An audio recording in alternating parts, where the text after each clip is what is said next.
How you doing this morning?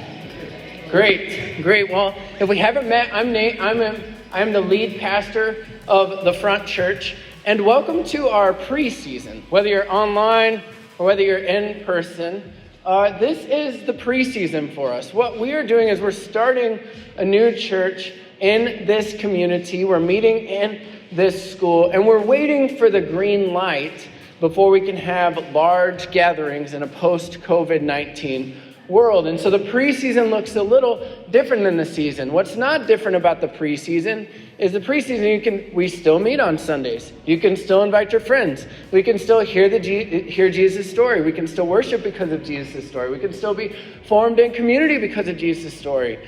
But some of the things are a little preseason-y, like our sound quality on a live stream, like a small little TV that gets a little harder to see the further back you get. Almost everything you see up here right now is actually preseason equipment because we made purchase for our in-season equipment with our grand opening, but we don't have that yet. But here's what that may look a little bit like. Look at this auditorium that's all set up right there. And so that's where we're headed. But this is where we are right now. We're going to turn that area where you come in right there into a cafe. That's going to look pretty sweet. People are going to be able to grab their coffee, hang out. We're going to transform this auditorium into what we just showed you. And then down that hallway is one of our most important spaces, and that's our kid front space. Because we want kids to hear about Jesus in age-appropriate ways. In the future, kids will check in before the service begins and go back, and they'll have their own little worship service called the Summit, and then we'll have our worship service in here. And so we're really excited about our kid front space too. I'm particularly excited about an event we have coming up called our Farmers to Families event. And you guys maybe heard about it during our welcome time. But we are going to give away 40,000 pounds of food in 2 hours, which requires a lot of volunteers and a really dialed-in plan to make it happen. But this event is going to enable us to bless our surrounding community. It enables us to bless people all over the Salt Lake Valley. And it enables us to build bridges with our family, whom we may want to be a part of the Front Church, our friends, our neighbors, our co-workers. It's a bridge building event. We're going to talk more about that in a little bit. But before that, I want to show you a picture of myself in college. That is what a 21-year-old Nate Ray looked like in college. When I was in college, something really bugged me. And that is that in college, I was at a school of 50,000 college students. One of the largest public universities in the country, the University of Minnesota. Go Gophers! And of the 50,000 college students, they said only 5% of these students were followers of Jesus in relationship with Jesus. So that meant 95% were not. But you know what? In college, it seemed like almost all the Christians just hung out with other Christians. And I just kept thinking, how are we going to actually affect change? How are people actually going to come to know Jesus who don't know Jesus if we're just hanging out with other Christians all the time? I feel like it's not just a college problem, though. I feel like America is the land of holy huddles. I feel like sometimes our churches can look more like country clubs than churches. And the church looks more like the place where you go play, where you go do all your friends' stuff, where you go to, some churches have gyms. And there's nothing wrong with any of those things. But what is wrong is if the church begins to look more like a country club than an outpost where God's people are sent out of and into the world to be a blessing to it, then something's gone wrong. I once heard the story of a pastor who said, I want my people to work in the world and live in the church. And that felt like nails on a chalkboard to me. Because I don't want that at all. I don't want that for the Front Church. I don't want that for the Universal Church. What I want is for people to work in the world and live as the church. Jesus says And today, sometimes we camp in just one story. Today, we're camping in the big story. And so I'm going to jump around a little bit. But I want to start in Matthew chapter 5. And we're going to look at Matthew chapter 5, verse 14 and 15. And Jesus says, "You are the light of the world. But if salt loses its saltiness, how can it be made salty again? It's no longer good for anything except to be thrown out and trampled underfoot. You are the light of the world. A town built on a hill cannot be hidden. Neither do people light a lamp and put it under a bowl. Instead, they put it on a stand." Right? There's no light switches. We're tracking. And 2,000 years ago, to light a room, you light a lamp. Okay? You light a lamp. You put it on its stand. It lights everyone in the house. In the same way, let your light shine before others, that they may see your good deeds and glorify your Father in heaven. No one lights it. Who would light a lamp and then put it under a basket? I will tell you who. Christians. We just call our basket a church building. We just call our basket a campus ministry. And we do all of our stuff under our basket. How can your light shine before others if you light a lamp and you put it under a basket? If your only friends are Christians, that's actually a problem. It's not a good thing. It's a bad thing. Have you guys ever heard the phrase, "God doesn't need you"? God doesn't need you. It's a well-meaning phrase, but I think it's kind of wrong. Hang with me if that troubles your spirit right now. I agree that God can and is able to do whatever he wants. He can do it. He can do whatever he wants. He's God. But according to his own design and according to the grand story of the Bible, God's plan has always been to use God's people for God's mission. His instrument of choice has always been his people. So I want to cruise through from the very beginning and point out a couple of these examples. If you are a Bible turner, you can start in the book of Genesis. That's the very first book of the Bible. You don't even have to open but a couple pages, or you can read it with me on the screen. Genesis 1, this is the creation account. And it says, "So God created mankind in his own image. In the image of God, he created them. Male and female, he created them. God blessed them and said to them, 'Be fruitful, increase in number, fill the earth, subdue it. Rule over the fish of the sea and the birds of the sky, and over every living creature that moves on the ground.'" For Adam and Eve in the first, and humanity in its origin state, God's plan was to use God's people for God's mission. You can flip over a couple pages to the book to Genesis chapter 9. And this is about Noah. God literally baptizes the world and starts over. And when God says, "Hey, Noah, be fruitful and increase in number and fill the earth." God's plan is to use God's people for God's mission. You can flip over a couple more pages to Genesis chapter 12. Abraham, he's a really big deal. He doesn't get enough attention. Then Genesis chapter 12, 1 through 3. "And the Lord said to Abram, 'Go from your country, your people, and your father's household to the land I will show you. I will make you into a great nation. I will bless you. I will make your name great, and you will be a blessing. I will bless those who bless you, and whoever curses you I will curse. And all the peoples on earth will be blessed through you.'" God's plan is to use God's people for God's mission. And in this text, Genesis 12, we actually find out a little bit about what's the mission. And he says, "I'm going to use you and your descendants to bless the world. The whole world is going to be blessed through you." So, Abram, who we know as Abraham, check this next slide out. Abram has a son named Isaac. Isaac has a son named Jacob. Jacob gets his name changed to Israel, and Israel has 12 sons. That's a lot of kids. That's almost as many kids as are at the front church. We have a lot of kids here. That's I want you to keep that in mind for a second, because what happens is the 12 sons of Jacob, the 12 sons of Israel, become the 12 tribes of Israel.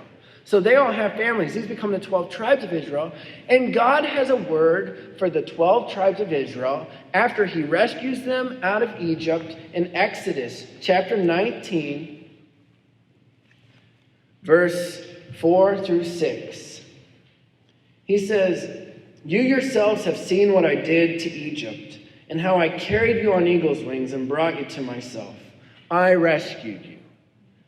Now if you obey me fully and keep my covenant, then out of all nations you will be my treasured possession. Although the whole earth is mine, you will be for me a kingdom, a priest, and a holy nation. These are the words you, Moses, are to speak to the Israelites." God's plan is to use God's people for God's mission. And here's it's spelled out even a little more for us. Because we're reminded first that God's people, it always starts with grace. The people in Egypt didn't somehow show themselves worthy for God to rescue them. God just said, "I'm going to rescue you." And he rescued them out because that's what he does. He didn't say, "You're my favorite, so I'm rescuing you." He just rescued them, okay? And then in this text, he says, "The whole world is mine, but you are going to be a kingdom of priests." Is this God saying, "You're my favorites"? No. No, what God is saying is, because the whole world is mine, I have picked you, not because you're my favorites, but because I love the world. So I picked you to be a kingdom of priests in the world. What do priests do? Priests help people experience God's presence. And so God has rescued a people for the purpose of helping the whole world experience God's presence, to be agents of blessing, because God's plan is to use God's people for God's mission. But of course, if you were to read through the rest of the Old Testament, you would see sin getting in the way of this. Because the people kind of always are screwing it up, which is an encouragement for us, because I don't know about you, but I'm pretty good at screwing it up. When the people keep screwing it up, they think, "Oh, God thinks we're the best. We are his favorites. He thinks better." They miss the story. No, you've been rescued to be agents of blessing to the whole world. That's the whole point. And so then we reach a climactic moment at the end of the Old Testament where it's evident that the people are not going to be able to do this, and God sends his son, Jesus. And we believe Jesus to be fully God, fully man. And also, if you read through the New Testament, you read, Jesus succeeds in every way that Israel fails. So every way that Israel kind of messes it up, Jesus doesn't mess it up. And you're like, whoa, this is a faithful Israelite. This is faithful Israel. And check this out. Jesus picks 12 people. 12. Not 47. Not 13. Not 6, 12. This isn't an arbitrary 12. Do you remember Abraham, his son Isaac? Isaac had a son Jacob. Jacob, which is Israel, had how many sons? 12 sons. 12 tribes. What is Jesus doing when he picks 12? Jesus is reconstituting God's people around himself. Jesus is reestablishing the people of God around himself. And he's the one who's doing the picking.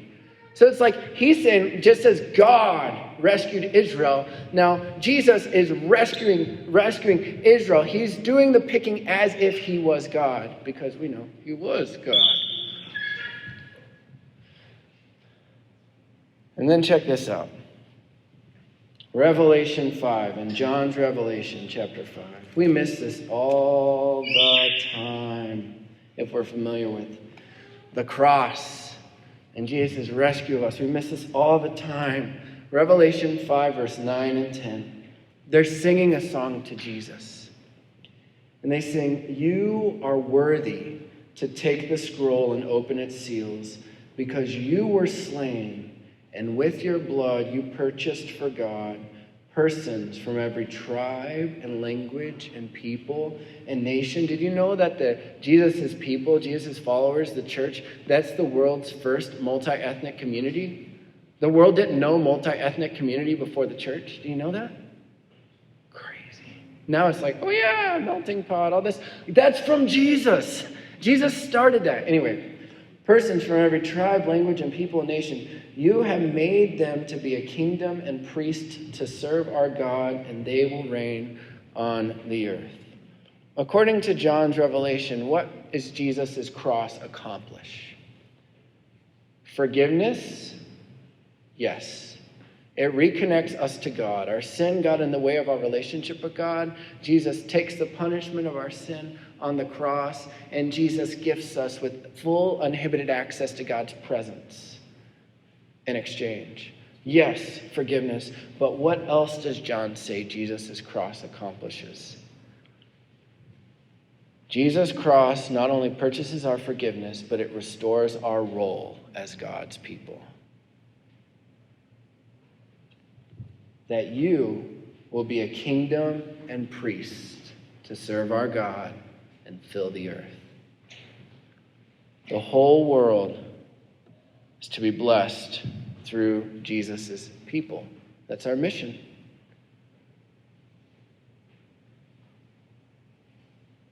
I love it. This is what we've been created for. This is what Jesus redeems and restores us for.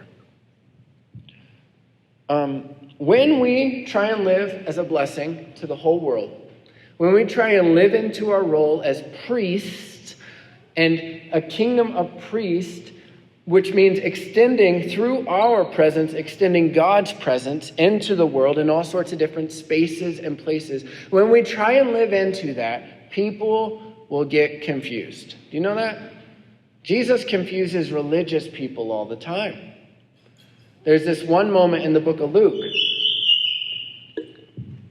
And in Luke, there's this guy named Matthew. He's a tax collector. People don't like tax collectors. Religious people really don't like tax collectors. They're notorious sinners. They are considered far from God. And Jesus upsets the religious people. Look at Luke 5:30. It says, the Pharisees and teachers of the law who belonged to their sect complained to the disciples, why do you eat and drink with tax collectors and sinners? The religious people are confused about who Jesus is associating with. In Luke 19:7, we meet another tax collector, the chief tax collector, Zacchaeus. He's like worse than the tax collectors. And again, we read something similar in Luke 19:7. All the people saw this and began to mutter, Jesus has gone to be the guest of a sinner. Jesus is always upsetting the religious people of his day. Why?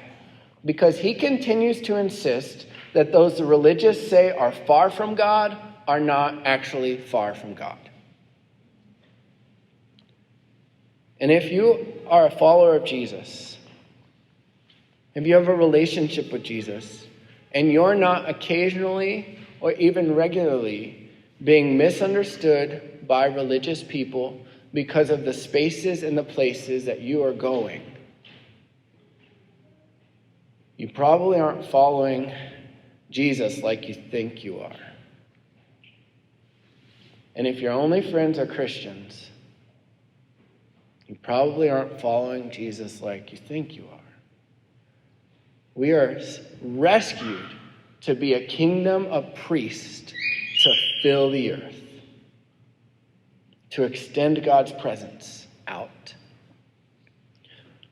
Religiously pious people are always upset about who Jesus keeps company with, because he kept company with the people everyone else thought were far away. And at the front church, you know what we're doing? And we say this every week. We are preparing for company. We are preparing for this sort of company. We are preparing for people, hey, if you're not particularly religious, we are doing this for you. If you are from another tradition, you aren't the only one. We want to be a space and a place where, just like Jesus prepared for company and some of the religious people didn't understand, we want to be that same type of space. Why? Because we want people to experience Jesus' story. We want to be the kingdom of priests God has called us to be, not a holy huddle that looks like a country club. We say this too, the front church. We don't just want to be in our community, we want to be for our community. We don't just want to happen to meet here. We want to be for this community. This is why we're doing Farmers to Families. This is why we went out of our way over Christmas to see if there were any needs that we could meet for families at Summit Academy High School during the Christmas time.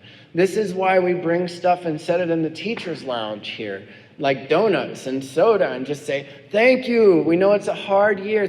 We want to be for the community, not just in the community, both the school and the surrounding community. You see, Christians we can fall into this trap sometimes, and we can think that there's the professional Christians and everyone else. There's the pastors, and there's the ministry leaders, and then there's us. There's the missionaries. Those people are really serious. And then there's us.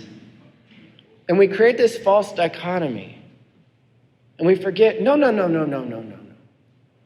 It's not them and us. We have been rescued to be a kingdom of priests to fill the earth. We all have a responsibility. Sometimes I think also we think, let's be reservoirs. Let's just soak up the blessing, baby. God, fill me up. It's so good. Fill me up. Fill me up. But we're not supposed to be reservoirs. We're supposed to be rivers, filled in to go out. How? I think this is a good question as you think about your own community, whether it's school, whether it's neighborhood, whether it's here, whether it's somewhere else that you live. I think this is a wonderful question to think about. How can we live as people of blessing in our community?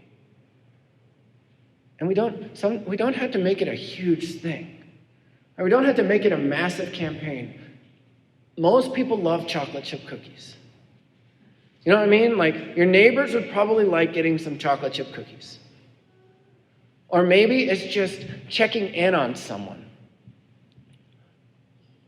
We can figure out simple ways to live but maybe it's writing a thank you note. I want to write a thank you note to Jason, who opens this building every Sunday morning, because every Sunday that it snows, the walks are salted and shoveled. And I'm like, thank you. Maybe it's writing a thank you note.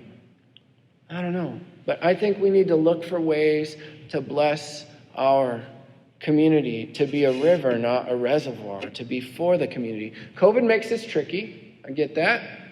Can't necessarily, like, some people have different types of boundaries, and we're trying to figure that out.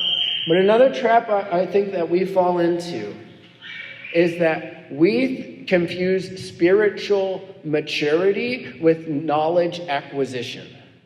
And so I want to go deeper. Teach me more. Teach me more. And we think, that's spiritual maturity when you know a lot of stuff.